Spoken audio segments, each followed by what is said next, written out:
Hello, and welcome to this brand new episode of AML Backstage.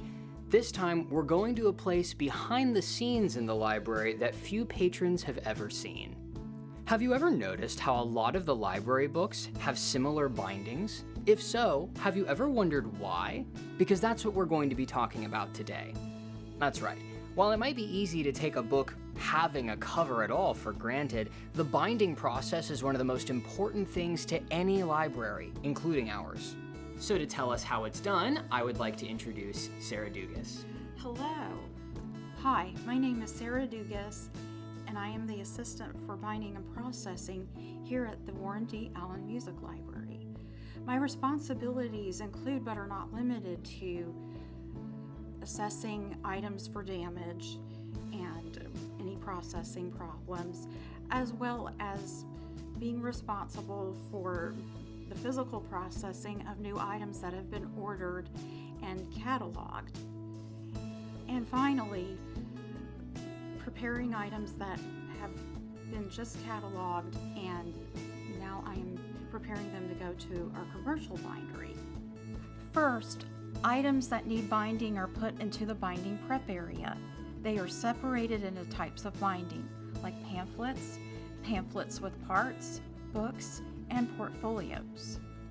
Then pre-processing procedures are done, like putting library property stamps and do not mark stamps inside of the item. From here, we open a program called ABLE, which stands for Advanced Binding Library Exchange. That's the bindery server where I enter all the information about a given item. Once all the information has been put in ABLE, we open ALIF, our cataloging program, and check to make sure all the information is correct. When everything is entered in, we determine what information will actually appear on the binding of the book. Generally speaking, we want as much information as possible on the spine, such as the call number, title, and author. And if it's a pamphlet or pamphlet with parts, we want the call number to be on the label because it has a clear cover. This is also where we determine things like the color of the font, if it's a book or portfolio. All of that information is entered into ABLE, and a ticket is printed for the item, and the ticket is placed inside of the item it belongs to.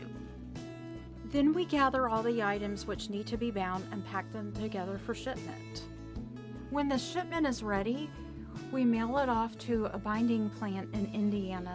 The bindery we use here at the Warren D. Allen Music Library is the HF Group, which is a library binding business that has been around since 1821, and they specialize in physical binding and preservation and conservation, and they primarily serve libraries, museums, and archives. At the bindery, they'll do the physical binding. Buckram is the classic hardstock cloth for books. If it's a portfolio, it will get buckram too, but it has to be cut to the right dimensions. Pamphlets are sewn into a cover with a clear cover. Parts will be sewn into a softer cover and be given call number labels with the part names added to them. Once the items are bound and shipped back, we check to make sure everything has been done correctly. Then, once everything has been finished, we change the book's status in ALIF and put them on shelving carts like this one. Then all that has to be done before you can get your hands on it is for an OPS worker, like me, to shelve it.